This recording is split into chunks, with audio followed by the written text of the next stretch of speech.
Kita diskusi FM. Kita pilih materi, Kita pilih opini, dapatkan konklusi.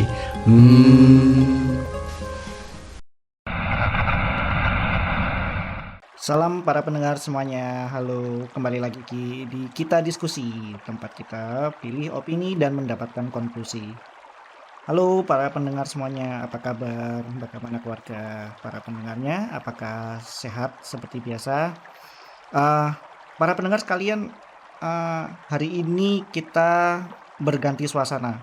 Kita nggak lagi di studio recording nih, lagi crossing. Kalian ada yang tahu apa itu crossing? Tung apa tung crossing tung? pikiranku jelek crossing. Crossing ngising. Crossing. Crossing ngising. Makanya kita cari angin segar dulu dan juga tentu saja air yang segar juga untuk mengalirkan hasrat ini. Ya kan. Jadi kita diskusi ngalor ngidul sekarang teman-teman para pendengar semuanya ada settingnya di sebuah jamban ya teman-teman. Jambannya estetik banget ini kayak di Jepang. Tung di Jepang ada jamban nggak sih? Ada mungkin pas zaman bom Hiroshima. Kita berharap bakal ada ya, biar lebih gampang aja warga-warga sekitar untuk melepaskan hasrat jiwa. Para pendengar yang mau saling bersapa atau request topik ataupun berbagi unek-uneknya silakan menulis di kolom komentar ya, karena kita open for discussion.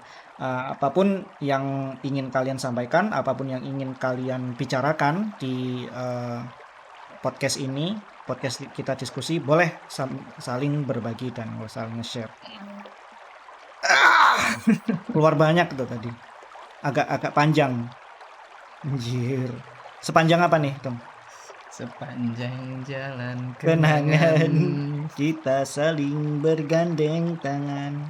Tahu nggak apa yang lebih panjang? Apaan tuh? RKUHP.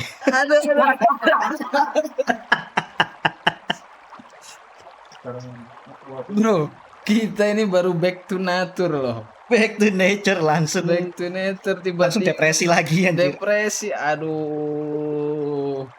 Ya emang ginilah keadaan Indonesia dan dunia.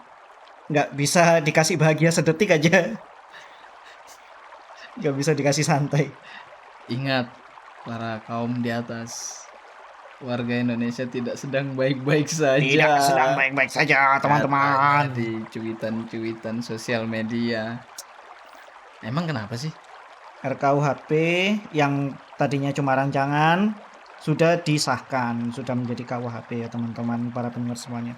Buat para pendengar semuanya yang katakan sedang tinggal di gua dan nggak pernah keluar semenjak 3-4 tahun belakangan, akan kita rundown-kan kira-kira apa sih RKUHP yang jadi sorotan di media sosial saat-saat ini. Jadi teman-teman, rancangan kitab undang-undang hukum pidana RKUHP yang menjadi yang menjadi undang-undang pidana juga sekarang yang sudah disahkan itu adalah sebuah bisa dibilang list dari hukum-hukum pidana yang banyak sekali dalam hukum-hukum pidana ini itu banyak yang ganda ya, bisa dibilang ya, interpretasi ganda, atau juga bisa dibilang terlalu represif. Dan ini aku kutip dari CNN ya. Sampai saat ini jadi banyak kan penolakan di sosial media dan juga di sampai ada yang turun ke jalan juga. Dan ini aku kutip dari CNN, sampai saat ini penolakan tersebut masih digaungkan ya. RKUHP dinilai masih memuat pasal-pasal warisan kolonial yang bermasalah dan rentan digunakan sebagai alat kriminalisasi. Namun demikian, Sekretaris Jenderal DPR Indra Iskandar menyebut agenda pengesahan tetap dilakukan sesuai keputusan Badan Musyawarah Ramus DPR. Jadi mereka sama sekali yang orang-orang pintar yang ada di atas itu sama sekali tidak mendengarkan aspirasi kita untuk minimal ya merevisi kembali atau minimal ada sedikit perbaikan dalam RUU yang sudah sempat diperlihatkan di media luas. Jadi berikut beberapa pasal kontroversial ya yang masih dimuat RKUHP, dan pelakunya rata-rata dalam hukum yang KUHP ini diancam hukuman penjara 3 tahun atau bisa jadi denda. Yang pertama adalah pasal penghinaan terhadap presiden. Wah, ini sangat kontroversial. Lalu yang kedua adalah pasal makar. Makar maksudnya ini ya, melawan negara ya, melawan konstitusi. Mokong. Lalu yang ketiga adalah penghinaan lembaga negara. Ini lagi ya, kita bikin podcast ini pun udah terancam penjara ya teman-teman. Jadi kalau misal kita diskusi bakal vakum 3 tahun. Berarti bener. Iya, berarti bener. Kalian tahu kita kemana. Coba cari di Polsek Malang. Belum juga terkenal. Belum juga dapat duit. Belum juga AdSense dapat. Lalu nomor 4 adalah pidana demo tanpa pemberitahuan. Jadi kalau demo harus woro-woro dulu ya. Kasih tahu, report dulu ke Pak Bos. Siap negara demokrasi. Si paling demokrasi. Lalu Berita bohong. Lalu berikutnya adalah berita bohong. Ini yang kelima ya. Lalu yang keenam adalah hukuman koruptor turun, guys. Hukuman koruptor turun, cu. Goblok emang. Lalu nomor 7 adalah pidana kumpul kebo. Wow. Yang bisa dibilang kalau kalian suka nonton TikTok itu co-living. Cohabit. Cohabit. Ngomong aja kumpul kebo, ngapain ngomong co-living sekalian. Lalu yang ke-8, kita nggak boleh menyebarkan ajaran komunisme. Apa? Komunisme Palu Arit. Bukannya kita ngerem dulu dong. Aku selesaikan dulu ini, jadi minimal kita di penjara sudah ngerundown 10 hukum ini. 14 sampai 12. Banyak ya. Lalu nomor 9 adalah pidana santet, teman-teman. Para pendengar sekalian, kita nggak boleh nyantet. Ente kadang-kadang. Lalu yang ke-10 adalah pasal vandalisme ya. Jadi teman-teman dan para pendengar semuanya nggak boleh sembarangan ngecat tembok. Yang ke-11 adalah hukuman mati. Aturan ini mungkin bakal kita bahas nanti selanjutnya. Lalu yang ke-12 adalah HAM berat, hak asasi manusia ya. Jadi bakal ada beberapa refurbish dari hukum hak asasi manusia.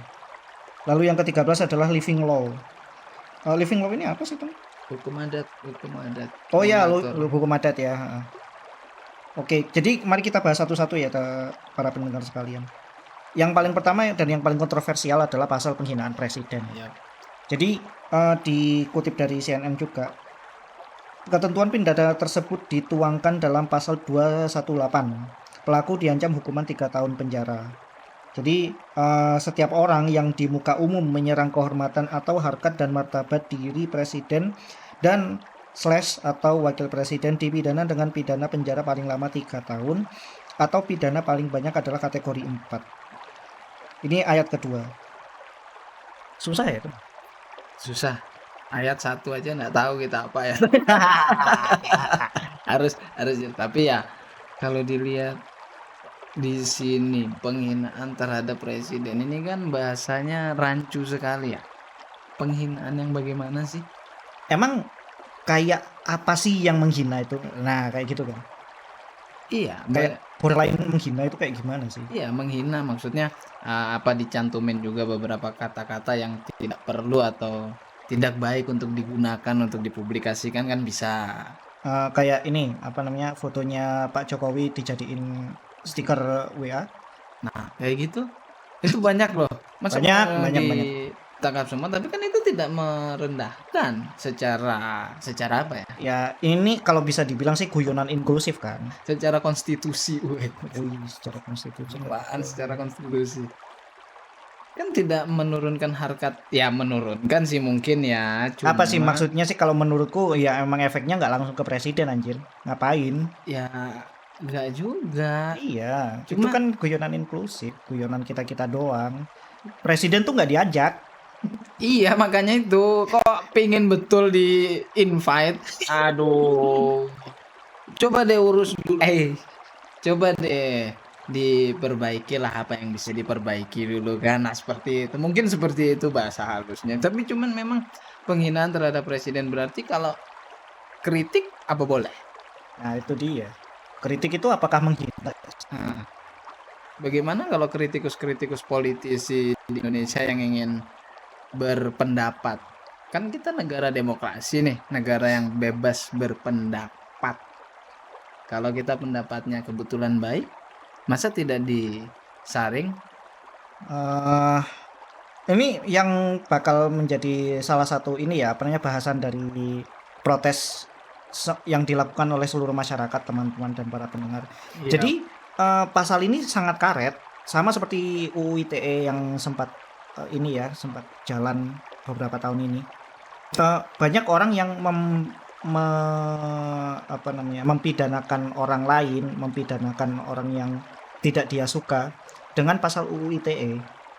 Dan itu kan karena apa sih? Karena dia menghina, katakan, atau dia me- ada debat lah ya, misalkan ya, ada debat di sosial media, lalu mereka kayak apa, melaporkan pihak yang tidak dia suka itu pakai UU ITE. Nah, kalau misalnya ini terjadi ya teman-teman ya, pasal penghinaan presiden gitu. Nah, ini kan bisa jadi senjata juga nggak kan? Iya nggak sih, Tung? Kalau misalnya katakan aku nggak suka sama kamu ya, Tung ya. Mm-mm. Terus aku jadi kayak ini apa namanya, mancing-mancing kamu gitu. Tung, apa namanya, peraturan yang baru kayaknya jelek banget ya anjir. Itu Mm. kerjaannya siapa sih gitu. Jadi kompor-komporin Terus lah ya. kompor-komporin kan aku, terus akhirnya Antung bilang, iya tuh presiden yang sekarang nggak becus gitu. Nah itu kan aku udah bisa ngerekam si Antung, terus aku laporin ke polisi. Pak, Iya. coba dengarkan rekaman ini Pak. Wah Wih. ini menghina presiden ini Pak, dia ngomongnya nggak becus Pak. Oh, Nino, Nino, Nino. Wah, langsung 3 tahun Antung nggak ada berita. Si Mm-mm. Antung kemana kok nggak Dap- datang Rooney? Dapat Nggak makan tahu. gratis dari negara. Dapat makan gratis. Duh, iya dong. Ya kan? Jadi pasal karet itu dia. Karet maksudnya di ITE pun juga kan sebenarnya yang setahuku ya kalau nggak salah ya aku nggak buka ITE nih. Di ITE itu kan kita tidak boleh langsung menghina langsung lah misalnya kayak aku bilang, lu Lintang, nah, itu nggak boleh. Tapi kalau misalnya sekedar semacam lembaga atau anu kan nggak apa-apa itu kayak mengkritik atau untuk dengan tujuan ya mungkin tujuannya orang-orang kan ada yang benar-benar pure menghina atau pingin membangun. Tapi Hmm. kan kalau di Hmm. ITE kalau nggak salah kalau kita colek-colek lembaga itu masih aman sih, kecuali kita langsung ke orangnya ya. Iya iya iya. Nah itu baru masuk itu ITE itu. Kali ini emang apa namanya, bahasan RKUHP yang nomor 1 sama nomor 3 ini bakal ini ya, banyak Banyak memenjarakan orang-orang Twitter. banyak korban. Hashtag semua bisa kena. Hashtag semua bisa kena guys.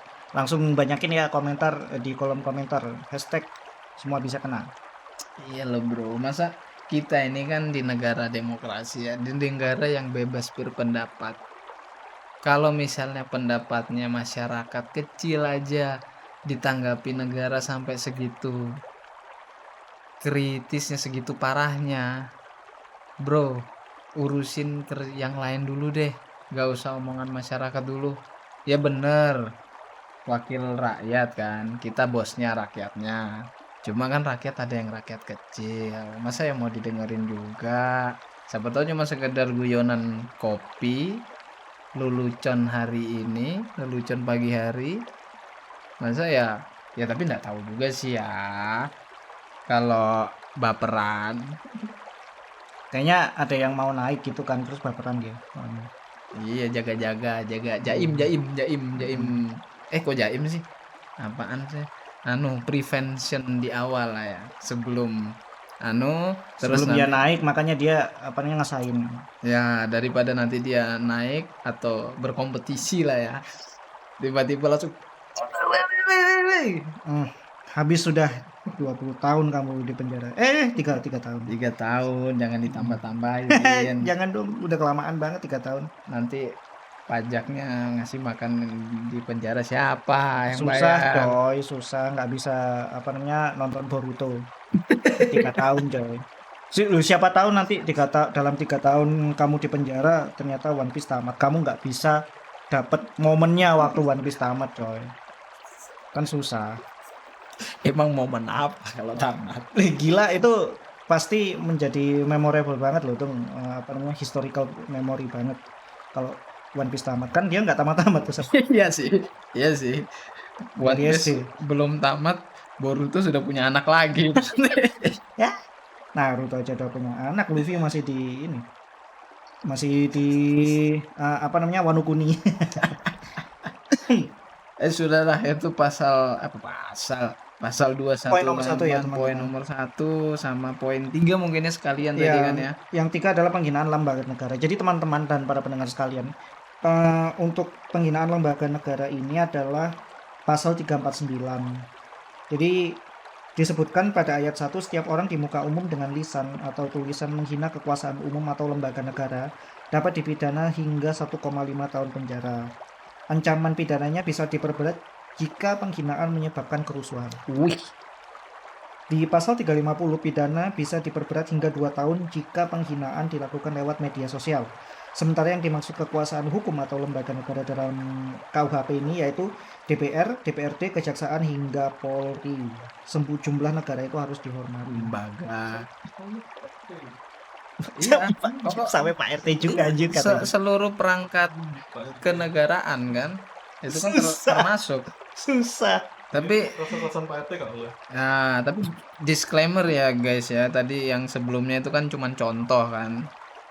Bahaya juga sih kita kalau nggak bilang contoh itu tadi. Contoh ya Tiba-tiba- teman-teman. Tiba-tiba hilang gitu aja. Pak RT ku rese saja nih tapi anjir. Resa itu menghina gak sih? Menghina. Oh itu contoh ya. Contoh ya, Contoh, teman-teman. contoh. Semua itu kita kalau yang kata-kata Tapi yang kenyataan kasar, sih. contoh. Iya. Cuman sekedar contoh aja meskipun itu nyata atau imajinasi, tetap contoh itu. Jadi bayangin para pendengar sekalian kalau misalnya kalian punya masalah sama Pak RT kalian, katakan masalah ini deh kayak masang internet gitu. Terus si provider internetnya ini nggak bisa ngasih pasang kabel kalau misalnya dia nggak masang ini ACC dari RT. Pak RT-nya rese kebetulan dia butuh duit juga ya kan gitu, atau minimal ngasih free wifi gitu. Mas coba di Siskamling dikasih free wifi juga dong, kata Pak RT-nya. Kita nggak ngasih nih, sama providernya juga nggak ngasih. Nah itu kan kita boleh dong protes dong. Pak RT kok gitu sih, kan ini adalah hak kita, kan saya yang bayar. Pak RT gitu. Nah itu kalian bisa dipenjara itu guys. Ya itu ninu lagi Nino lagi susah. Aduh ya, Semua bisa kena. semua bisa kena. Hati-hati, waspadalah, waspidili, nanti kena hukuman. Tapi ya kadangkala juga kan bimbang gitu loh, kita mau protes salah, ndak diprotes tambah jadi. Terus kita mau ngapain dong? Ya Masa- cuma bisa makan tidur kerja doang. Masa mau didiamin makan tidur kerja doang? Ya itu dia. Kita jadi nggak punya ruang untuk memberikan kritik atau misalkan memberikan ya mereka nggak open minded lah istilahnya. Close minded banget untuk bisa mendengarkan suaranya rakyat gitu. Gimana pun negara berjalan kan karena rakyat, karena masyarakat. Pajak. Hah? Bayar pajak. Bayar dong, aku punya NPWP. Iya. Tahu nomornya? 0809. Itu lawas banget ya. That's lawas banget. Aku mau ngomong apa tadi? Gak tahu. Karena kita perlu hati-hati kalau mau ngomong Ya, itu sekarang. dia, Wih. Harus hati-hati banget, coy. Jadi lanjut aja kita ya, nggak usah lama-lama di pas yang di kontroversi 1 sama 3 ini. Karena Panjang banget tuh. enggak, karena hati-hati juga sih. Ya hati-hati juga, takut juga. Cuma Ya, jadi ya itu tadi. Kita ini kiasan aja, contoh aja itu tadi. Aku suka satu ini sih, apa namanya, satu cerita dari seorang sahabatnya Rasul ini, Bun. Mhm. Apakah kamu mau mendengarkan? Bagaimana ya? Itu ada unsur menghinanya atau tidak? Ada musuhnya.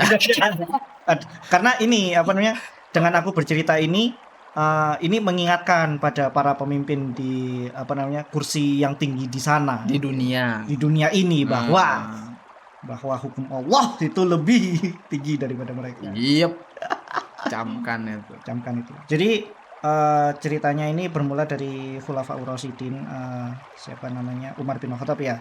Iyep. Jadi si Umar ini lagi bikin ini nih, kayak masjid gitu ya kan, di Mesir. Sorry, bukan Umar bin Khattabnya, tapi, salah satu, ini sahabat Rasul yang diangkat menjadi wali kota di Mesir gitu kan. Dia, Oke. lagi ada project nih bikin, apa namanya, masjid. Sebentar ya, aku sambil searching dulu para pendengar, sorry namanya lupa, maaf, astagfirullahaladzim.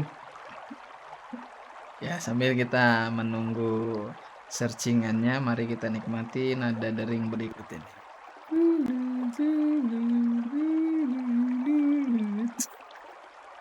Oke teman-teman, Amr bin As. Jadi Amr bin As ini, lagi bikin masjid ya. Nah itu, dia bikin masjidnya itu projeknya itu sampai, kayak gusur salah satu rumah seorang Yahudi tua. Jadi si Yahudi tua ini protes dong sama Amr bin As. "Ya Amr bin As, gubernur, ini kamu bikin, apa namanya, masjid tapi sampai ngerusuh-ngerusuh rumahnya orang, nggak bilang-bilang." Ya itu jadi, apa namanya, jadi protes kan dia ke Amr bin As-nya. Terus Amr bin As-nya ngomong, "Eh, Yahudi tua, ini project masjid udah di-ACC sama siapa namanya, Umar bin Khattab, seorang khalifah di Mekah sana. Kamu itu nggak punya, apa namanya, lu tuh nggak diajak." Gitu. Lu tuh nggak diajak, ngapain sih, protes-protes, kalau mau protes sana, ke sana, ke Mekah gitu. Oke beneran ya, gue ke Mekah nih, beneran nih. Anjir Akhirnya loh. jadi berangkat dong dia ke Mekah. Dari Mesir ke Mekah itu perjalanannya lama, sekitar, apa namanya, berhari-hari lah ya, bisa dibilang, melalui panas dan dingin. Wih, Wih, sesampainya di Mekah tuh, Yahudi tua itu nyari si, apa namanya, khalifah, eee, nanya-nanya ke orang Mekahnya, yang namanya kalau mau ketemu sama khalifah di sini lapornya kemana gitu. Nah gitu kan, istilahnya kayak gitu, lapornya kemana sih gitu. Kamu cari aja ke masjid, biasanya, khalifah sholatnya di situ gitu. Oh iya ya, oke, ke masjid lah dia, ke, apa namanya, masjid di Mekah gitu. Terus, ada ketemu cuma orang satu gitu, dia lagi ngorok di emperannya masjid, bisa dibilang kayak gitulah ya, lagi ngorok di emperannya masjid. Mana nggak ada siapa-siapa gitu. Terus ini, apa namanya, dia nanya ke orang yang ngorok gitu, dibangunin, eee, "Mas Mas, sorry, yang aku mau ketemu ini Khalifah Umar. Jadi mau ketemunya lapor ke mana ya?" Gitu. Terus si orang yang ngorok di, apa namanya, emperan masjid itu tuh ngomong, "Ya saya Umar." Baju compang-camping kayak gini ngorok di emperan masjid, seorang khalifah gitu.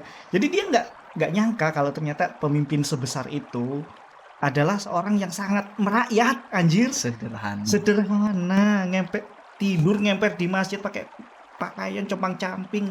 Astagfirullahaladzim, kalau misalnya, aduh nggak usah presiden mah, anaknya presiden juga kalau bikin teror ya sampai ke tetangga-tetangganya bahaya. Atapnya tetangga Wow wow diganti. wow, nggak tahu bah kalau, apa namanya, outfit-nya udah berapa ratus juta. Nah, kembali lagi ke cerita itu tadi. Nah, jadi si Yahudi ini kaget kan, Yahudi tua ini kaget, terus dia ngomong, "Ya Khalifah, saya kesini tuh jauh-jauh dari Mesir, sebenarnya mau protes.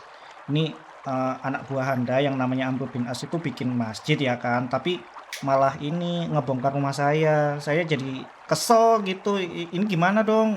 Itu kan rumah ya, hak saya gitu. Kok bisa, apa namanya, bisa setega itu gitu, makanya saya protes ke Mhm, sini." mhm. Karena Amr bin As sendiri ngomongnya, "Ya saya suruh ke sini," gitu. Tuh si Umar sambil apa namanya sambil ngorek-ngorek matanya gitu kan sambil apa namanya masih ngantuk gitu. ngumpulin nyawa. Coba ambilin tulang deh di situ. Apaan gitu. Si udah tua itu apa namanya kayak heran gitu ngapain aku jauh-jauh ke Makkah cuma ngambil tulang gitu. Udah ambil aja udah beneran ambilin. Ambil tulang gitu kan. Terus sama Sayyidina Umar itu tulang itu digoresin seret gitu. Digoresin vertikal lalu horizontal dikit. Seret gitu. Jadi kayak tanda plus ya para pendengar. Tanda plus. Jadi lalu apa namanya si Umar ini Sayyidina Umar ngasih tulangnya ini ke apa namanya ke Yahudi tua ini. Ini apa namanya tolong ini tulang ya kamu bawa terus kasih ke Amr bin As. Si Yahudi tua nganu dong apa namanya protes dong. Saya jauh-jauh loh Sayyidina Umar. Sayyidina Khalifah dari Mesir ke sini cuma bawa tulang ngapain gitu. Percaya deh beneran ini. Lu percayanya. Swear. Swear. Ya udah deh apa namanya saya bawa ya gitu. Akhirnya apa namanya dia kembali lagi ke Mesir untuk membawa Bongkah. sebongkah iya sebongkah tulang itu ya. Jadi ini apa namanya dia balik lagi terus ya karena capek ya kan akhirnya dia menemui Amr bin As di kemudian harinya. Nah di keesokan harinya waktu pagi-pagi Amr bin As kan bisa kelihatan ya lagi nggarap apa namanya project masjidnya itu. Terus si Yahudi tua itu gini, Amr bin As saya sudah ke Khalifah. Terus dia ngomong apa? Nggak ngomong apa gitu. Dia cuma ini ngasih tulang doang gitu. Nggak tahu sih. Coba lihat aja. Diambil kan tulangnya, terus dilihat. Set. Langsung si Amr bin As itu keringet dingin semuanya langsung pucat mukanya. Astagfirullahaladzim. Terus langsung ngomong sama apa namanya yang kuli-kulinya itu. Guys, udah stop. Ini yang namanya masjid jangan sampai nyentuh rumahnya Yahudi tua ini ya. Tolong semuanya apa namanya project ini kita batalkan dahulu sementara kita perbaiki lagi gitu. Nah, si Yahudi tua kan kaget kan. Terus apa namanya dia tanya ke Amr bin As. Ya gubernur, kenapa kok apa namanya langsung pucat gitu mukanya? Yahudi tua, kamu telah mengingatkanku atas kelalaian diriku sebagai gubernur gitu. Ini adalah pesan dari Sayyidina Khalifah bahwa goresan yang ini apa namanya goresan yang vertikal itu adalah ini dulu. Kenapa saya diberi tulang Yahudi tua?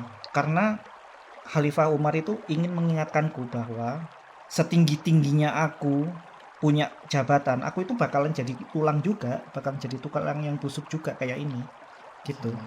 Lalu tulang ini digores vertikal gitu kan.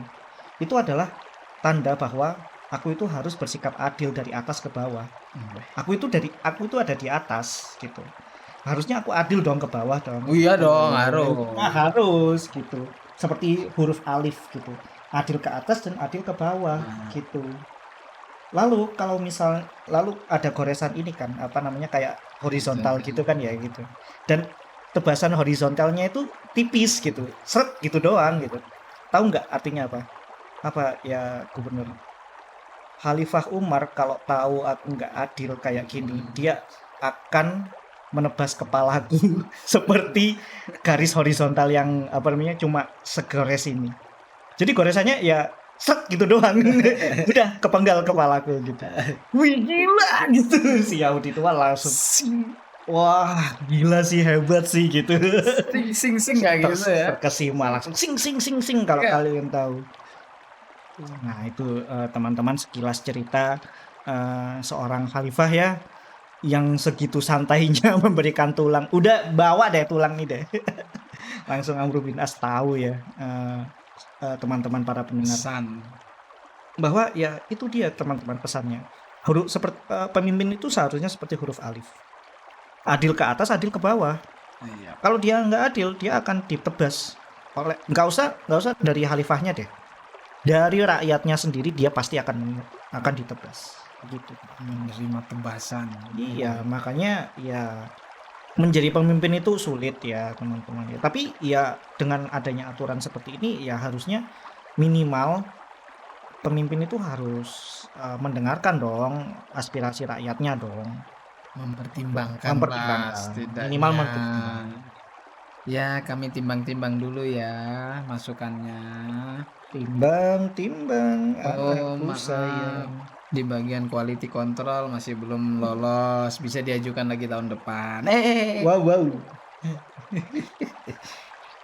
Oke, lanjut ke poin berikutnya ya teman-teman, yaitu pasal makar. Kalau ini udah jelas ya. Jelas kalau ini double sih mungkin. Oh ya. Ya maksudnya pasti ada dong ini dong makar. Masa makar tidak dijelasin dalam undang-undang mana kek Oh di ya, negara kita? seharusnya di apa namanya UUD sudah ada ya bahwa tidak boleh seorang warga negara Indonesia melakukan perlawanan terhadap konstitusi dan negara dan ideologi negara itu sendiri. Berkhianat lah ya istilahnya ya. Karena memang narasi makar ini agak rame ya Tung ya dalam 2-3 tahun terakhir ini.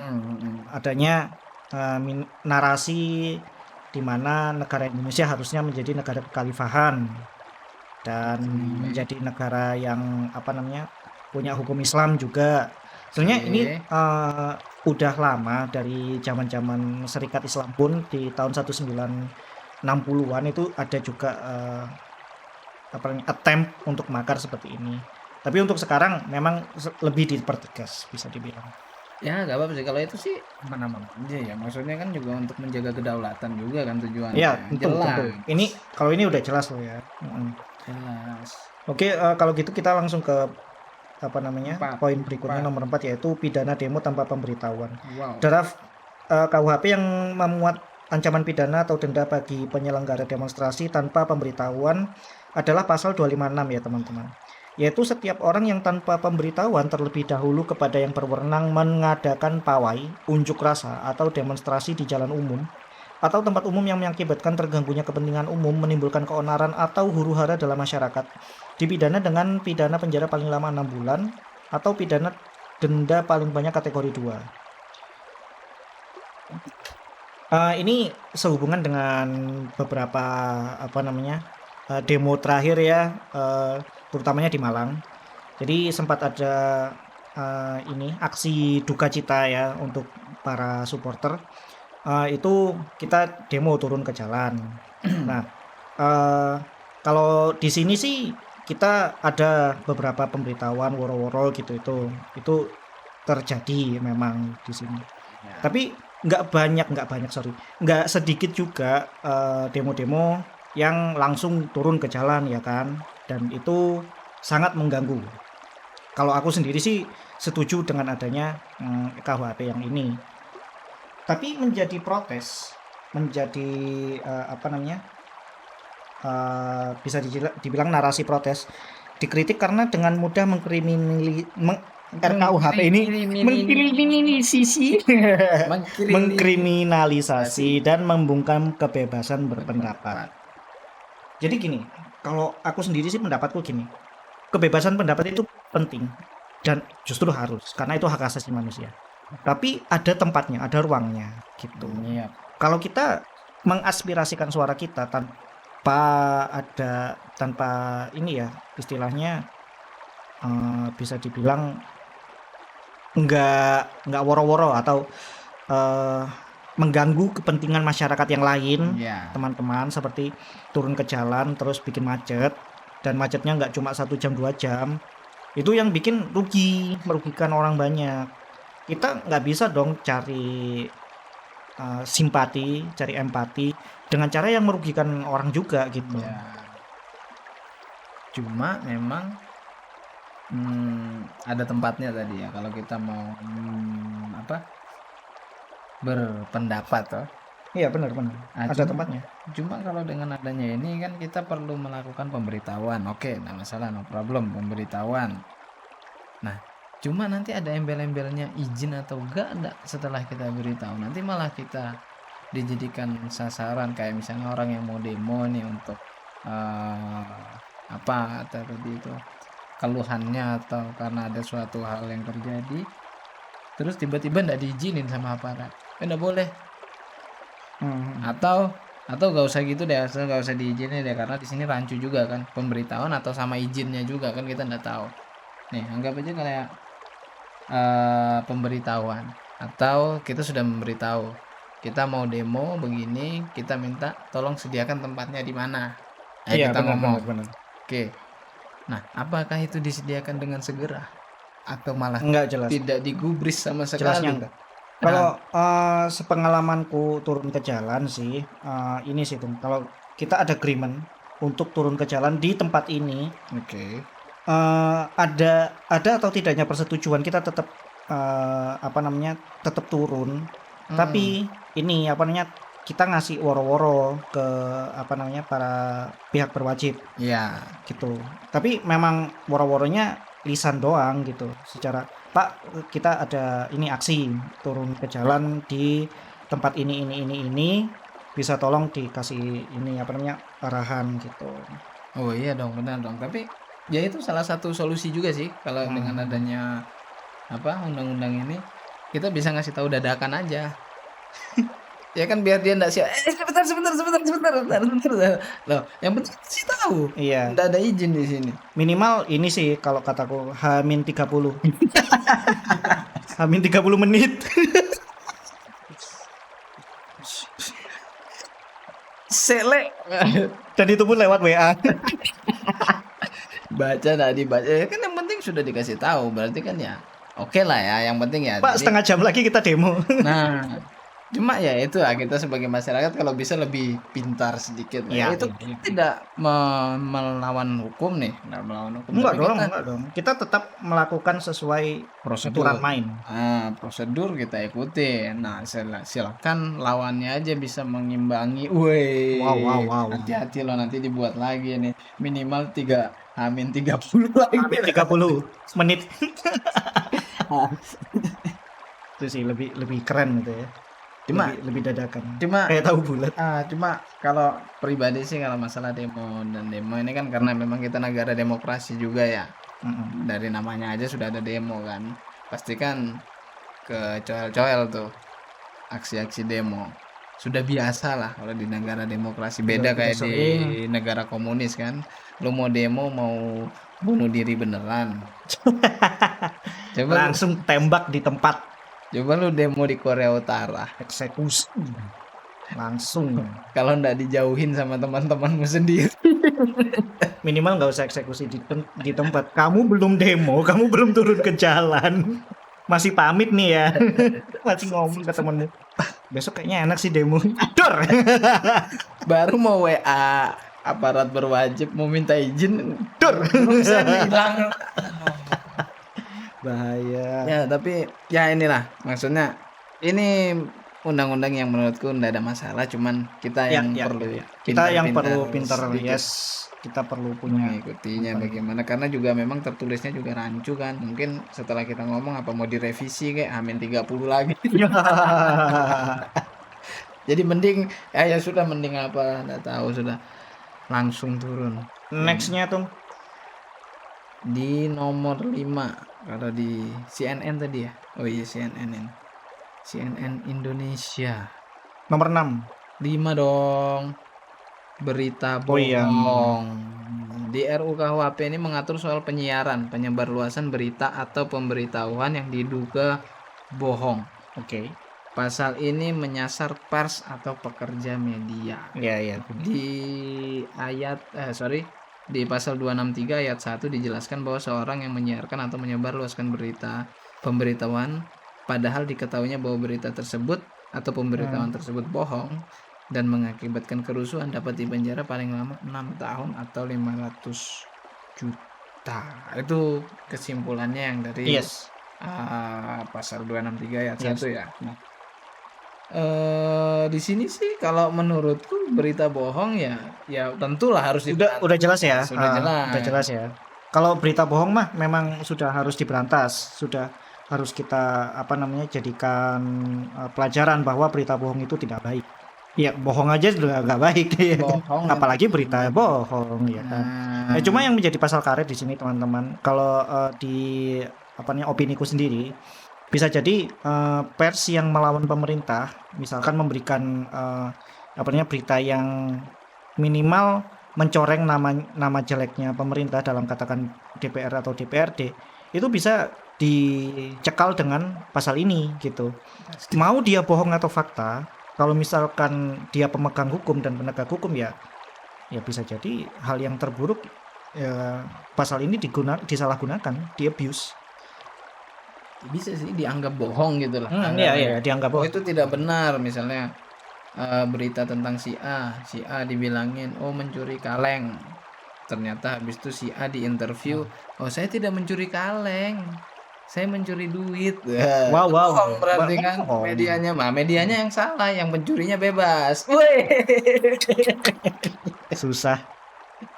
Susah, susah. Ini kayak gini sih, apa namanya kayak misalkan seorang hakim menerima suap sebesar 5 miliar gitu kan ya gitu. Tapi ternyata yang masuk rekening setelah diusut gitu, Ya. ternyata yang masuk rekening cuma 4,5 miliar gitu ya misalnya. Berarti yang bikin berita itu bisa dibilang bohong gitu kan. Iya, Nah, itu bohong itu. melebihkan. Lebih-lebihkan kan. Ya berarti saya ini dong nggak bersalah dong, harusnya itu yang di penjara. Yang disuap tetap aja bisa bisa liburan.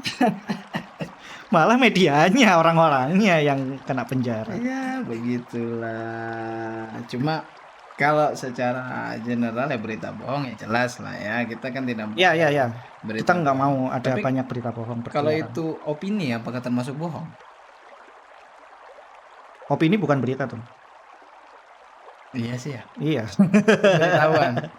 Oh bukan juga sih. Bukan. Nggak mungkin kita memberitahukan Karena opini ya. Enggak dong. Ya Saya- itu kalau opini kan masuk ke apa namanya poin 1 dan 2 yang sempat kita omongkan itu. Iya sih suara apa? Ide Iya.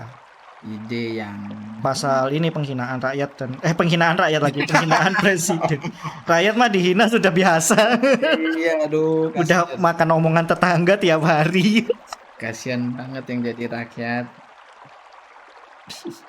Kita lanjut lagi ya ke poin selanjutnya ya. Yoi. Yang tadi itu sudahlah. Ikut-ikut aja. Yang nomor 6 sekarang. Hukuman koruptor turun. Turun coy. Gila. Kur, lanjutkan Kur. Korup.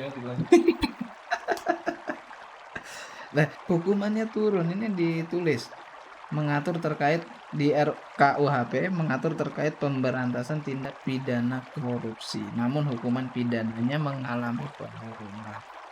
Di dalam naskah terbaru, tindak pidana korupsi diatur pada pasal 603. Pada pasal tersebut dijelaskan koruptor paling sedikit dipenjara selama 2 tahun dan maksimal 20 tahun, dan juga dikenakan denda paling sedikit kategori 2 10 juta rupiah dan paling banyak 2 miliar.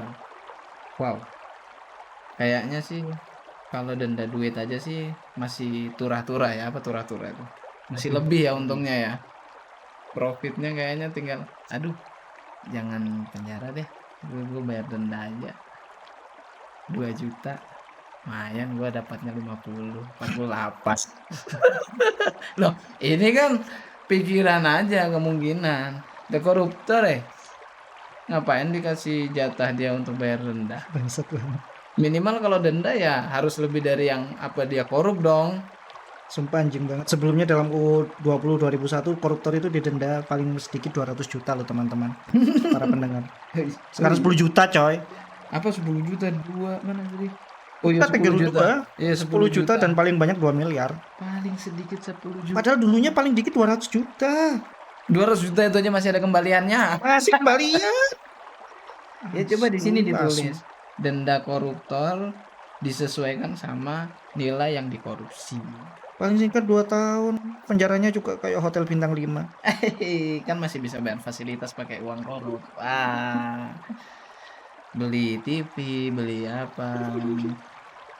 Ada welcome drinknya juga paling ya kan masuk. Aku di penjaranya koruptor aku mau sumpah. Suruh tinggal di situ 5 tahun mau aku. Nemenin di situ ya. Sumpah dikasih laptop cuy di sana. Kan enak aku bisa apa namanya nonton-nonton porno nggak kelihatan. Ya, ranjangnya bagus juga. Kamu kalau lihat di Mata Najwa, para pendengar juga kalau misalnya nonton di apa namanya Mata Najwa lagi inspeksi itu di apa namanya penjaranya koruptor, sumpah bagus banget. Kamarku nggak segitunya bagusnya, sumpah fasilitasnya dikasih AC. Bro, itu kamar nilainya 200 juta, bro. Ya iya juga ya, Bukan kamar nilai 10 juta ke bawah. bangke emang. Aduh, tapi ya jelas sih ini meresahkan lah ya kalau hukuman pidananya jadi turun. Itu maksudnya itu mau menjerakan orang biar tidak jadi koruptor lagi atau malah mendukung nih? Malah nggak jerah-jerah ya. Malah nggak jera-jera lah kan, andai kata kan kayak gini, dia korupnya 50, terus dia dimasukkan di kategori 2 paling ringan 10, ya sudah, Ya udah bayar 10. simpel kan, juga sama-sama duit haram ngapain mikir haram enggaknya lagi, udah tinggal bayar, selesai, Si dapat koruptornya 40, cuma mikir ya udahlah rugi 10 doang. rugi rugi admin, biaya Rugi admin. admin. Nah. Soalnya ini koruptornya nggak pakai flip. Wah, Saya hemat sampai 30 juta. Ya kan gitu bilangnya. Ya sudahlah, intinya di sini nih pokoknya turun lah ya. resah lah ya. Resahkan. Resah ya. Coba kalau bisa dirubah ya. Tolonglah, tolong. Tolong lah, tolong. Yuk kita lanjut lagi ke pasal kontroversi selanjutnya di nomor 7. Pidana kumpul kebo. Kebo sama kerbau itu sama enggak? Sama. Apa bedanya? Kepo bahasa Jawa. Berarti khusus orang Jawa dong ini. Iya. Cuma jadi kumpul kebo kan jadi istilah gitu aja sih. Oh, Jadi istilah. jadi istilah. Jadi Jangan bosan. ya, YJJA ya teman-teman ya. Iya, Yang jawir-jawir aja. kau kan orang Jawa. Oke, di draftnya di RUKUHP juga masih mengatur ketentuan hubungan seks di luar pernikahan. Ketentuan itu Oke. diatur dalam pasal 413 ayat 1 bagian keempat tentang perzinahan. Bersinakmen. Dalam belait tersebut, orang yang melakukan hubungan seks di luar pernikahan dapat diancam pidana penjara 1 tahun. Nah, ini bunyi pasal 413-nya ya. Setiap orang yang melakukan persetubuhan dengan orang yang bukan suami atau istrinya dipidana karena perzinahan dengan pidana penjara paling lama 1 tahun atau pidana denda paling banyak kategori 2. Berarti ya Pak, kategori 2 10 juta tadi ya paling ya. Kalau kita kaitkan sama yang tadi ya. Tapi ya baik sih, bener sih untuk menjaga moral masyarakat juga ya. Iya gak sih? Iya, bener. Iya gak juga ya? YGY. Ya nggak bisa staycation lagi aku. Loh, ya ini sih Astagfirullahaladzim. secara Enggak ya. hukum negara kayaknya terlalu intim ya. Negara Iya, begitu kan iya. tak di-invite kan, tak diundang. Apa Ya itu gimana sih tadi? tadi. Lu tuh nggak diajak. Tidak diajak. Jadi kalau mau lu beli sendiri aja sana. Aduh. Kalau menurutku soal cohabit bagus banget ngomongnya cohabit. Kumpul kebo. Ya kumpul kebo itu kan memang ini ya teman-teman salah secara moral dan salah secara agama tentu. Itu juga apa namanya? Ya tapi bukan berarti sebuah ini sih urgensi untuk dijadikan KUHP. Iya, benar, urgensi. Nggak penting-penting amat. Ngapain ngurusin ini dapurnya orang gitu. Iya, ini soal moral benar. Iya. Tapi bikin KUHP kan banyak duitnya, banyak yang harus dilakukan, banyak administrasi dan tetek bengeknya. Ngapain ngurusin apa namanya tetek bengek itu? Ngapain ngabisin energi hanya untuk mempidanakan orang yang kumpul kebo? Itu pun kalau ada yang ngadukan. Itu kalau ada yang ngadukan ya. Kalau gak diadukan, Ini loh. Dan juga kumpul kebo kalau di ya ini apa namanya backstreet aja ya, yang tahu-tahu aja yang YTTA. Sebenarnya kan udah umum, rahasia umum. Kalau di sini, Duh, di mana sih yang nggak ada? di mana sih yang nggak ada? Kasih tahu deh. Di mana ada kota, bukan kota sih, di mana ada suatu tempat di situ pasti ada kubangan, bro. Ini pengalamanku di Jakarta ya, dan ya aku kerja di sana kan ngekos. Tuh apa namanya, satu kos itu ada yang 2 orang. Itu kan udah Iya. biasa sebenarnya ya kan. Maksudnya kayak bawa temennya atau gimana gitu. Nah ini ada tetanggaku itu ada 3 kamar dari aku gitu. Itu kan ada 2 orang cewek gitu. Nah itu waktu mereka yang satu itu kayak ini sih apa namanya yang kerja, terus yang satu itu kayak yang emang stay di sana gitu kan. Oke. Nah itu aku ini sih apa namanya waktu itu nggak curiga apa-apa ya, paling temen doang gitu. Sampai suatu ketika suatu pagi dia itu yang cewek yang mau kerja ini pamit tuh sama temennya. Aku kerja dulu ya. Kamu jangan nakal loh di sini. Loh, gitu aku. Udah ya sayang, dadah gitu. Wah. Nah itu co-living itu tadi. Coba kalau aku ngadu saat sudah ada RKUHP kayak gini, di Pasti. penjara udah. Oh iya.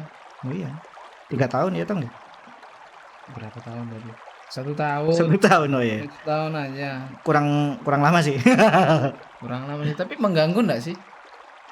Kalau ini sih mengganggunya itu bukan saat mereka private time, tapi malah saat mereka bareng-bareng sama orang lain gitu. Kayak mereka kan sering bawa temennya yang lain, kayak 3 Ya. orang sampai 4 orang gitu dalam satu kamar. Itu rame banget. Dan itu waktu saat mereka weekend.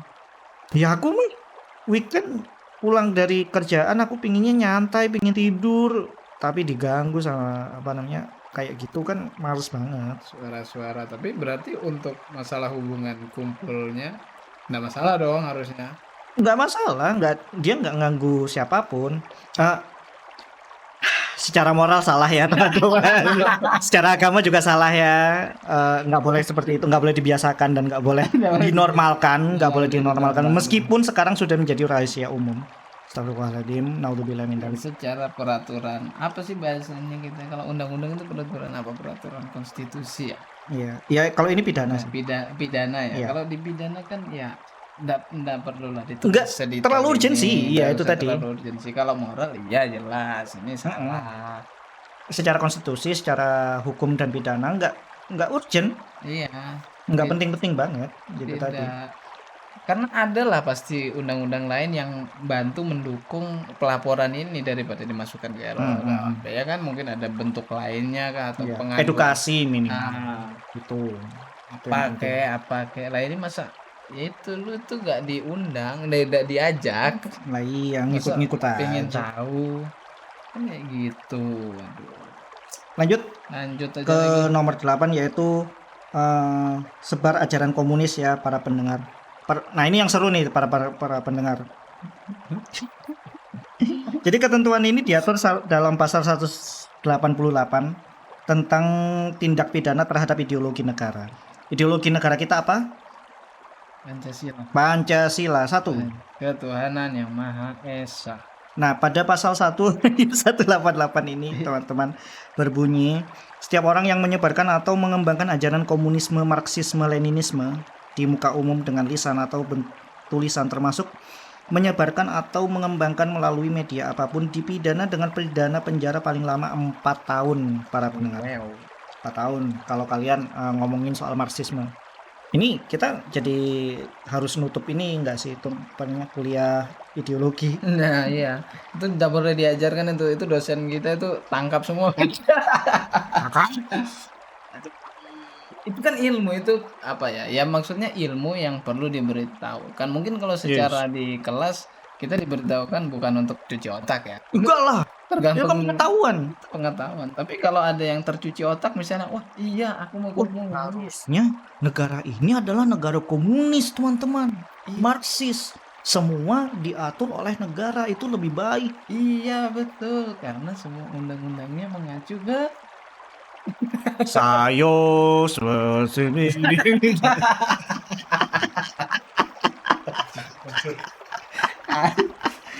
Minum. ini nih, itu contoh. Contoh. Contoh, teman-teman, contoh. Ya, tapi jelas ya kalau misalnya mau ngerubah. Ini kan yang ngerubah kedaulatan juga nggak sih? Sama kayak makar juga kan? Iya, termasuk Secara di dalam. kalau dalam satu ekosistem hukum harusnya ya. Tapi kalau di sini kan ditulisnya komunisme, marxisme, Leninisme. leninisme. Kalau misalnya feminisme di sini boleh nggak kita sebutkan? Enggak masuk dong, Oh, nggak masuk ya? Jauh dari apa Jauh namanya ya? feminisme. Kalau aku bilang sih ya, kayaknya sih pemerintah ini nggak tahu-tahu banget soal Marxis dan Leninis. Itu ideologi usang, coy. Marxis dan Leninisme itu udah nggak ada yang bisa ngasih apa namanya contoh baik bagi apa namanya ideologi negara yang seperti macam ini. Kita tahu sendiri kan kalau Soviet udah apa namanya hilang dari peradaban, udah apa namanya tutup gulung tikar, Sudah jadi Rusia kan? udah jadi Rusia. Bukan jadi- Lalu mana lagi deh katakan Cina itu kurang apa ya, bisa dibilang kurang liberal kayak gimana, coy? Korea Utara. Korea Utara sih ya yang benar-benar, tapi kan akhirnya jadi malah diktatorisme Tapi negaranya daripada bagus. Bersih. Bersih dari apa? Bersih dari koruptor. wow. Iya dong, loh. Lingkungannya kan bersih tuh katanya. Terus kalau baris berbaris rapi. Iya. Ya dong. Kamu kena propaganda kayaknya tuh. Tapi ya kita kesampingan lah masalah kedaulatan. Kita lihat efeknya untuk masyarakat. Iya. Bagus enggak untuk masyarakat? Maju enggak, ada masyarakat sengsara enggak? Ada sih. Tetap. Salah semua anjir.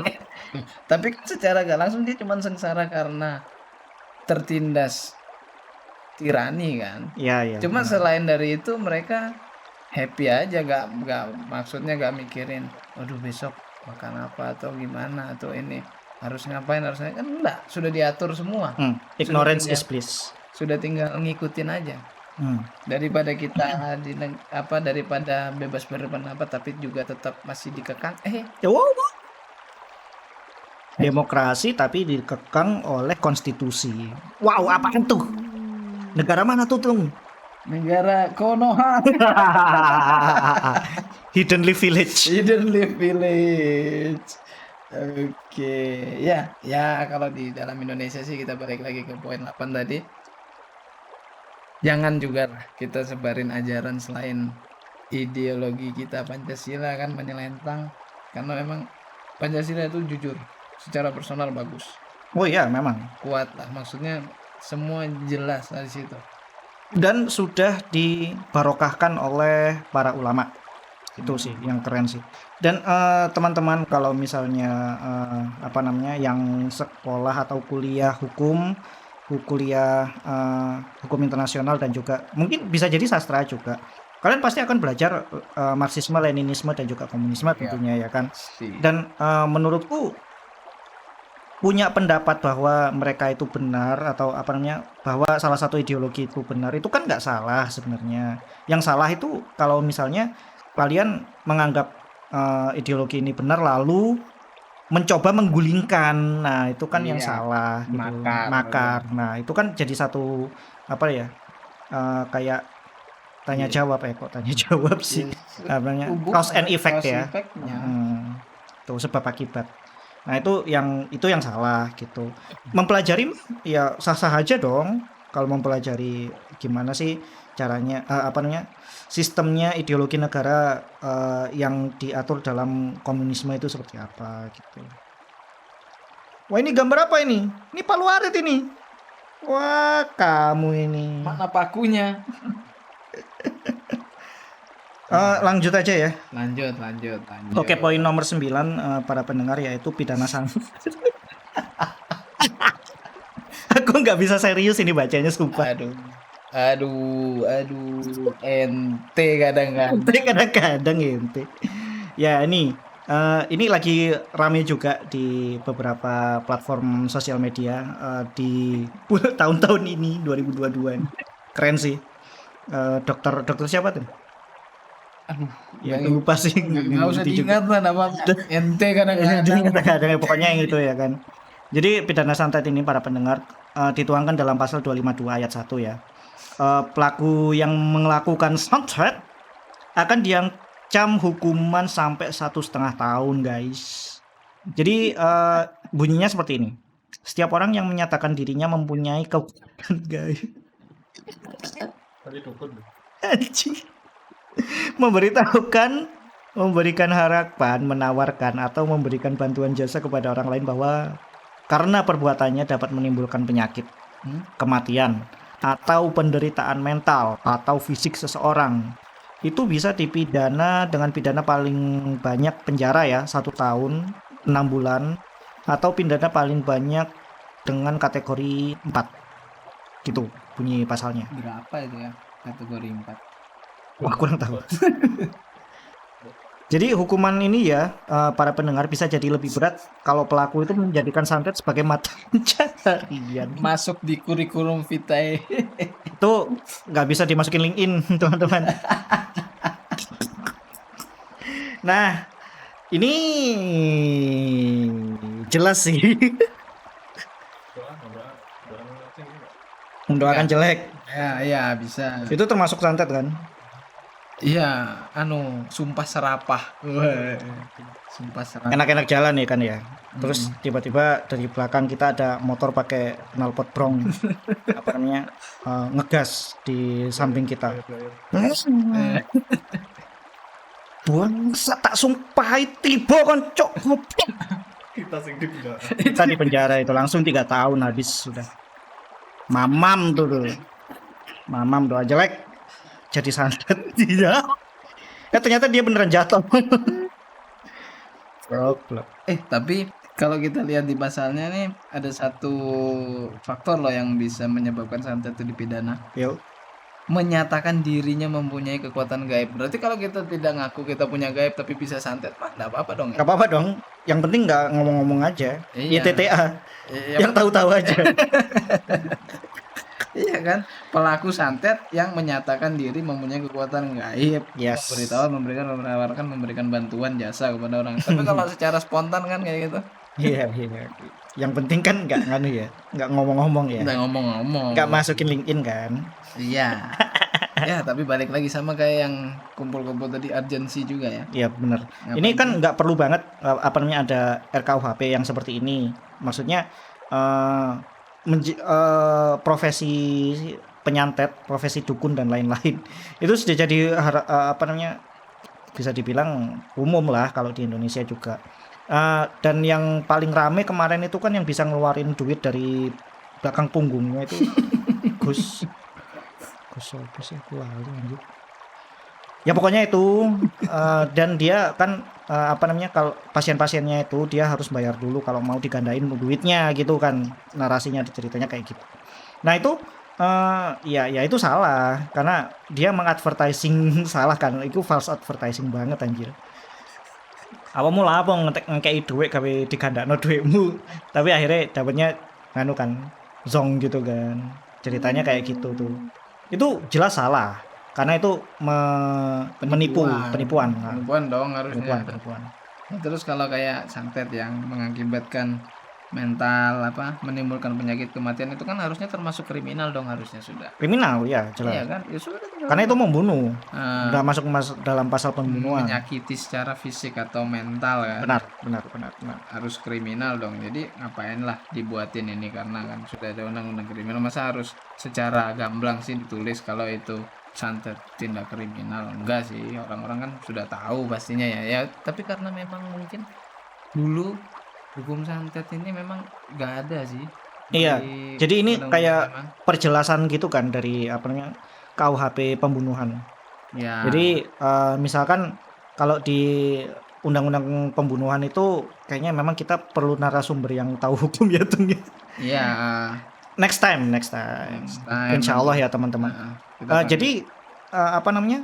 Misalkan di dalam pasal pembunuhan ini cuma ada cara-cara seperti ya membunuh dengan senjata api, senjata tajam dan lain-lain. Nah sekarang santet nih, Ya, ilmu gaib nih. senjata Nah, astral. senjata astral nih, ini baru diperbarui oleh kita apa namanya para pemerintah. Terima kasih. Berarti harusnya kalau ada aturan ini berarti ada badan khusus yang menangani untuk melawan kekuatan gaib tersebut dong harusnya. Ghostbuster. Loh, ayo sekarang kalau misalnya aparat yang sudah ada dia secara fisik dia bisa nggak secara gaib? Iya juga ya. Nah, gimana mereka nanggulanginnya? Nah, ya kan nggak tahu. Apa mungkin dibuat badan khusus, intelijen khusus gitu ya mungkin ya. Intelijen apa sih bahasanya Kur? Ya. Astral lah, bukan ya? Apa sih ya fenomena-fenomena gaib lah. Badan intelijen gaib big.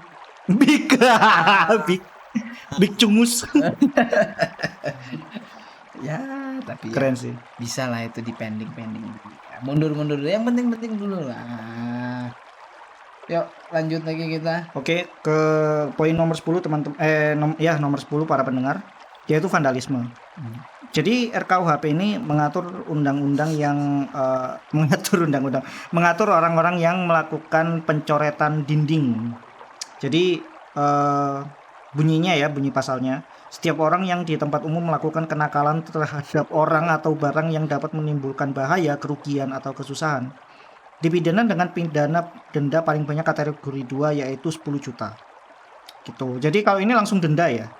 Denda ya benar. Tapi ya setuju aja sih untuk Ya. menghindari orang-orang yang ceroboh, yang Ya. sok-sokan pingin terkenal di konten, tiba-tiba buat konten atau apa. Ini sering banget aku lihat di dinding-dinding yang apa namanya dibangun sama ya seorang individual gitu ya, tiba-tiba dicoretin sembarangan. Ini kalau coretannya bagus, yang dicoret ini gambar burung 361 ah. 361.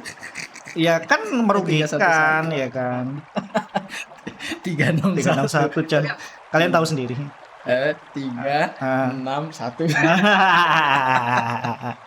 Cuk, 361. Tapi setuju sih ini no komplain lah ini. No komplain. Untuk Bener. mengurangi tindak ya vandalisme lah. Apa sih vandalisme bahasa Indonesianya?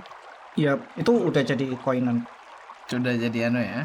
Udah jadi istilah vandalisme. Itulah biar Jadi ya teman-teman kalau misalnya mau coret-coret di dinding harus izin dulu. Harus. jadi tidak menyebabkan kesusahan dan Oh, kerugian. Anakmu jangan dikasih ini nanti kalau udah setahun 2 tahun. Jangan dikasih pilok ah. pilok. Enggak. Pensil pun nggak boleh, nggak boleh dikasih mencoret dinding kan. Oh iya coret. Iya coy. Anak-anak itu sering mencoret dinding loh. Nanti tiba-tiba Itu anakmu di penjara gimana? tetangganya lapor ini ya. Ya, itu. Wah. Itu Iya bahaya. juga sih lu ya. Ya gimana ya? Susah. Lanjut. Yaitu poin nomor 11 yaitu hukuman mati. Para pendengar sekalian. Aturan tentang hukuman mati masih tercantum di draft RKUHP ya. Ini diatur dalam pasal 67, 98, 99, 100, 101 sama 102. 67 sendiri berbunyi pidana yang bersifat khusus sebagaimana dimaksud dalam pasal 64 huruf C merupakan pidana mati yang selalu diancamkan secara alternatif. Pidana mati diancamkan secara alternatif sebagai upaya terakhir untuk mencegah dilakukannya tindak pidana dan mengayomi masyarakat. Demikian pasal 98 RKUHP. Koalisi masyarakat sipil menilai dengan atau tanpa ketentuan masa percobaan, hukuman mati harus dihapuskan karena tidak sesuai dengan prinsip HAM. Oh jadi gini ya, Tung ya narasinya. Jadi tanpa ada percobaan, tanpa ada masa percobaan ya kan, ini langsung dihukum mati gitu, tanpa adanya trial dulu. Alternatif sih di situ. Alternatif. Bersifat sebagai aku sih juga ndak paham ya kalau masalah hukuman mati ini ya. Maksudnya dia kan tertulis di 98 RKUHP itu kan pidana mati diancam secara alternatif sebagai upaya terakhir untuk mencegah dilakukannya tindakan pidana dan mengayomi masyarakat. Berarti kan ketika tindak pidana atau mengayomi masyarakat belum cukup untuk menghukum si terdakwa, berarti dia langsung pakai alternatif hukuman mati dong. Tidak ada yang lainnya lagi. Yes. Dan yang jadi kontroversi itu kan karena hukuman mati ini dilakukan tanpa adanya masa percobaan itu tadi. Yang menjadi narasi bahwa kalau misalnya kamu dihukum mati tanpa adanya pengadilan pun kamu langsung dieksekusi gitu. Itu kan yang jadi salah, yang maksudnya ya itu harusnya kan proses hukum ada ya urutannya gitu. Iya. Harus saling dengar. Tapi ini kalau hukum yang ini langsung tanpa adanya proses hukum dulu, proses dengar dulu, proses percobaan langsung dieksekusi, langsung cut gitu ya. langsung cut gitu. Tapi kalau aku pribadi sih masalah ini secara mendalam nggak terlalu paham, cuman hukuman mati kalau di sini kan yang paling paling dikritik atau dibantah karena tidak sesuai dengan prinsip HAM kan. Jujur li yang para pelaku lagi tersangka hukuman mati, kok tersangka sih, terdakwa hukuman mati dan seumur hidup itu kan kalau di Indonesia sepertinya nggak banyak ya. Dan mereka pun kasus-kasusnya kalau yang setahuku ya teman-teman, terkaitnya itu kalau nggak di terorisme ya pembunuhan tuh. Nah kalau ini sih itu tadi kalau menurutku nggak urgensi gitu. Iya, karena itu kan salah satu bentuk hukuman aja kan, hukuman mati ya, tergantung bagaimana dia melakukan tindak kriminalnya, tinggi berat kayak koruptor gitu kan hukuman mati itu biasanya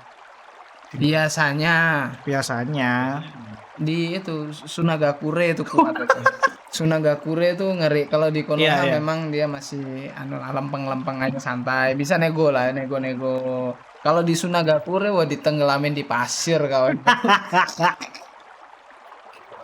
Karena ini KZKG-nya tegas dia, nggak lempeng kayak Hokage. Hokage kan lempeng ya, mungkin karena dia udah punya anak ya kan, jadi softing gitu. Iya, anaknya kan masih sequelnya masih jalan soalnya. Episodenya masih ongoing, tiba-tiba stop kan, waduh gimana. KZKG kan masih muda, jadi masih punya aspirasi ya. Keren sih ya kan. Anjay. Oke, lanjut aja lagi. Lanjut ke poin terakhir ya. 12 belum. Pendengar. Oh, 12 ya. Satu dari terakhir lagi, 2 dari terakhir. Di poin nomor 12 yaitu HAM berat. Ini ada beberapa pasal para pendengar. Oh, enggak sih, cuma satu.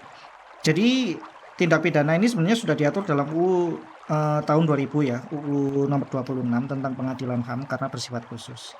Di pasal 598 RKUHP ini, pelaku genosida atau memusnahkan golongan tertentu dapat dipidana penjara paling singkat 5 tahun, paling lama 20.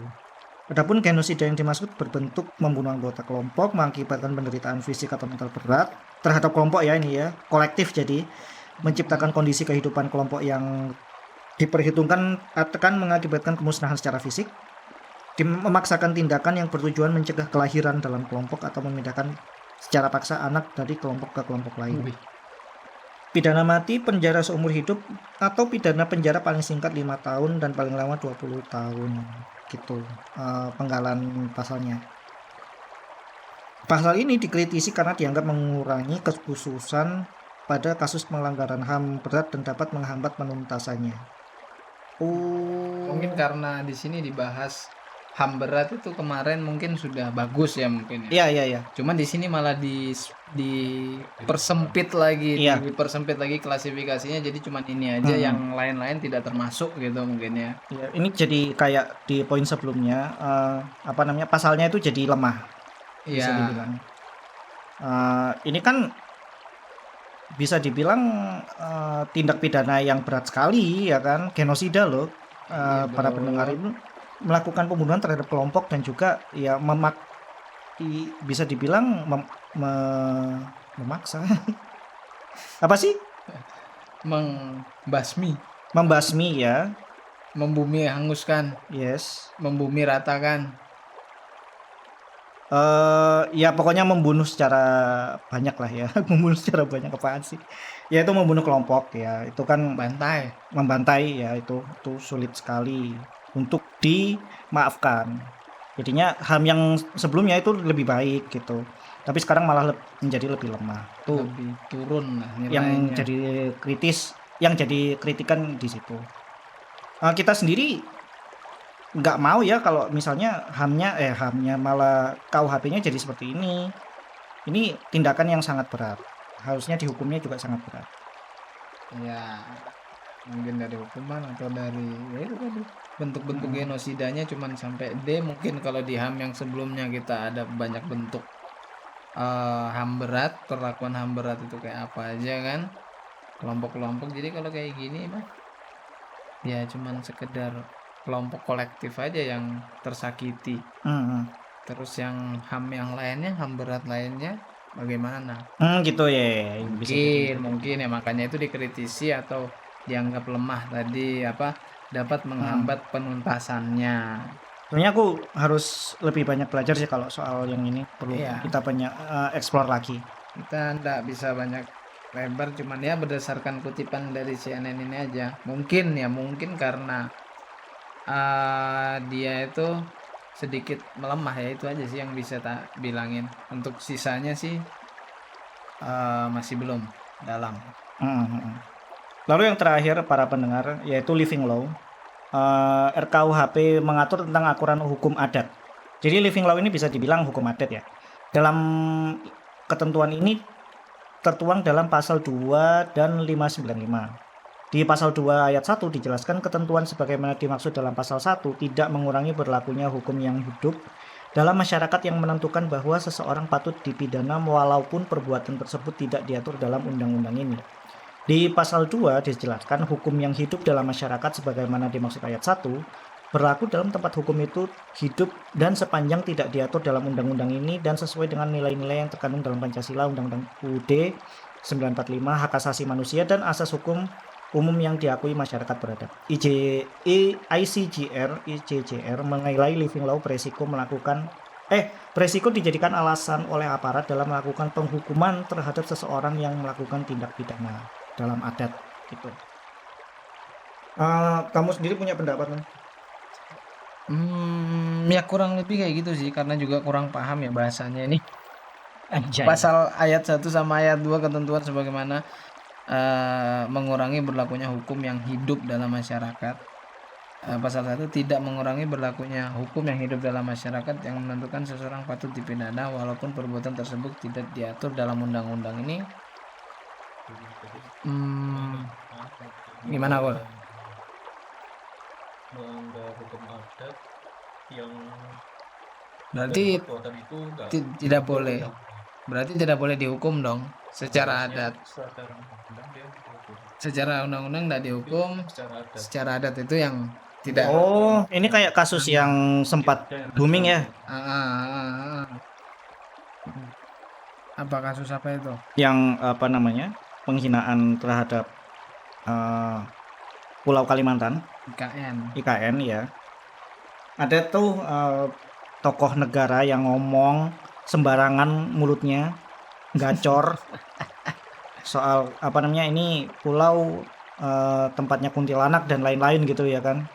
Dan itu kan beritanya banyak dari tokoh masyarakat yang turun ke jalan untuk melakukan hukum adat oleh orang ini ke orang ini gitu.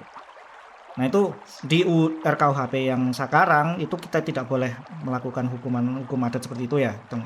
Ya mungkin kayak gitu. Jadi mungkin secara undang-undang Indonesia, undang-undang di negara kita mungkin hal tersebut mungkin tidak dipermasalahkan atau tidak ada tindak pidana ya. pidananya, tapi secara adat ada hukumannya. Nah itu kan bertentang sekali.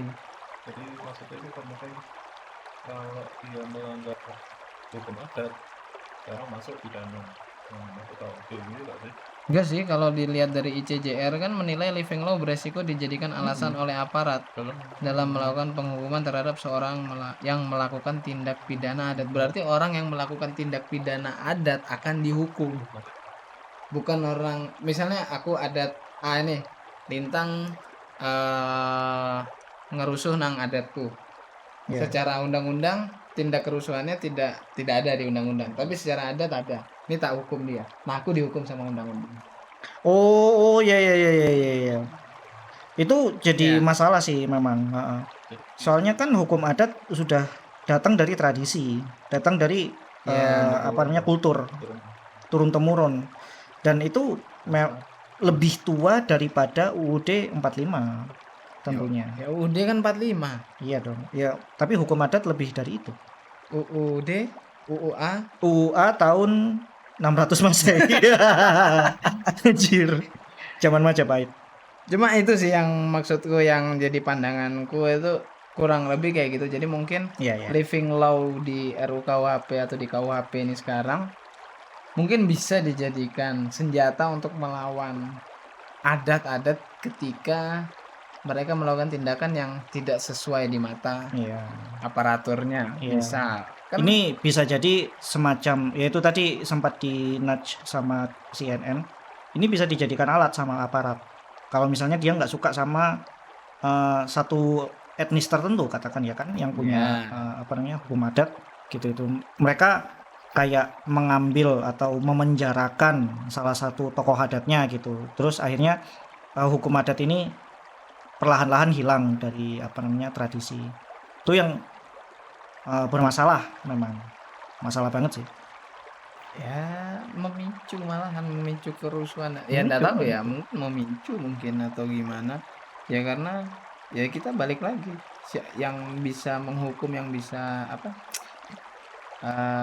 tingkatan hukum tertinggi kan ya dipegang sama aparat dong. Aparat Kan tertentu. dia Karena mereka penegak hukum. terus mereka lihat si adat wah ini kurang pas nih.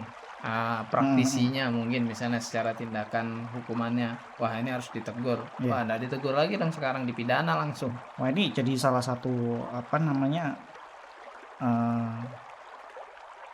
apa ya, bisa dibilang langkah-langkah aparatur negara untuk memberikan ini ya apa namanya pressure ke Nah, masyarakatnya. Mereka mau mengatur gitu loh, kayak ngatur banget. Ini kan hukum adat kan ya udah lama, udah ngapain orang-orang pemerintah ngikut gitu. iya, Lu tuh harusnya. nggak diajak. Kembali lagi. Jadi kan setidaknya bisa menyesuaikan lah, enggak usah ngatur. Iya. Menyesuaikan dengan hukum UUD. kompromi, Gitu. Mengkompromisikan. diplomasi Iya. kan dulu. Ini bagaimana ini kalau lu punya aturan ikut tanaungi Iya. di undang-undang. Oh, boleh nih. Tapi ini ada diplomasi, ada negosiasi kan Iya di situ. dong, iya dong. Tapi kalau sekarang kan satu pihak, emang ada beberapa wakil adat yang ikut rapat ini. Harusnya sih kayaknya sih enggak. Ya nggak tahu ya. Tapi kan memang yang seharusnya terjadi ya adalah hukum ini kan menaungi Iya. apa namanya semua keberlangsungan hidup masyarakat, terutamanya di Indonesia. Kalau misalnya ada seseorang yang dihukum secara hukum adat, harusnya pidana juga menaungi hukum itu gitu loh. Jadinya selain dia dihukum adat atau dia tidak dihukum adat tapi dipidana gitu. Iya, kalau memang enggak mau apa ya, Kalau nggak mau dihukum adat ya udah dipidana. misalnya kelihatan terlalu ekstrim gitu, Yes. misalnya dihukum adat, ini diambil alih Diambil dipidana. alih, pidana. Masih Kan hukum tetap berjalan ya. dan semua orang terpuaskan. Tapi kalau seperti ini Kalau seperti ini kan cuma satu pihak aja ya yang apa namanya menentukan gitu. agak sulit memang. Ya itu tadi lebih dictatorship banget ya. Iya. Ya, begitu. Sayang banget sumpah. Padahal bicara kayak gini aja 13 ya. Kalau baca-baca itu ada yang 14, ada yang 12. Itu pas dia bahas itu enggak capek. Capek, coy. Capek.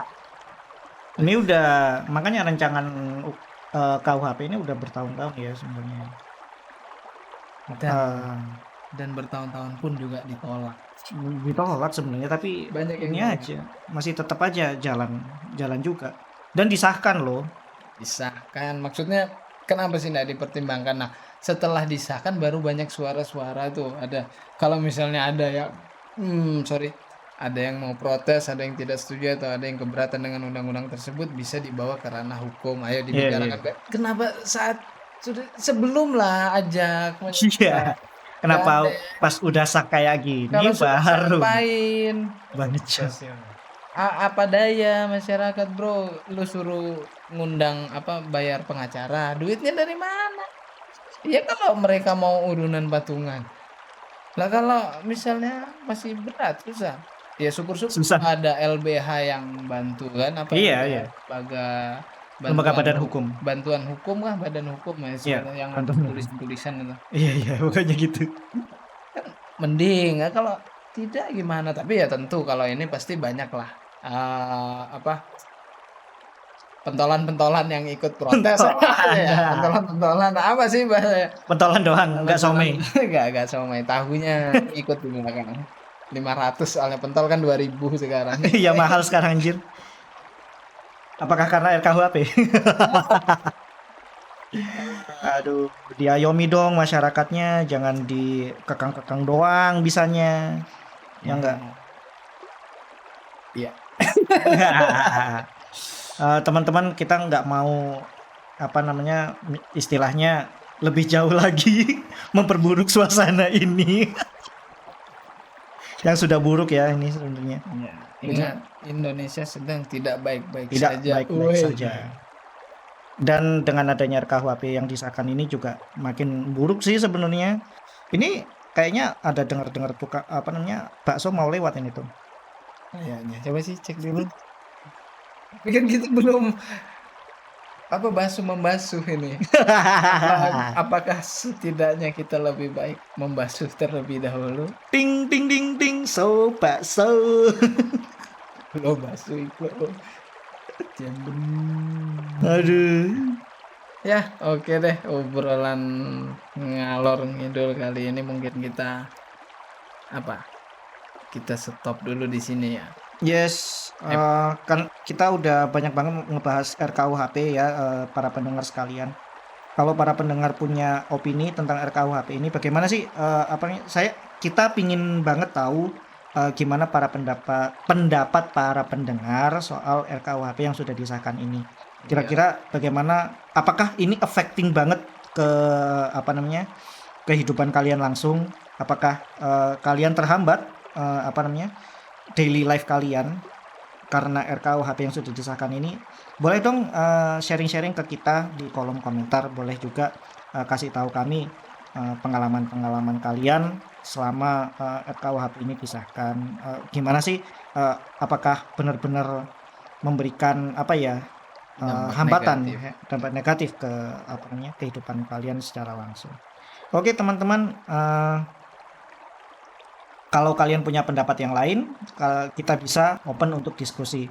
Dan apakah RKUHP ini menjadi persetujuan? Apakah para pendengar setuju atau tidak setuju dengan RKUHP ini? Semuanya mari kita pilih.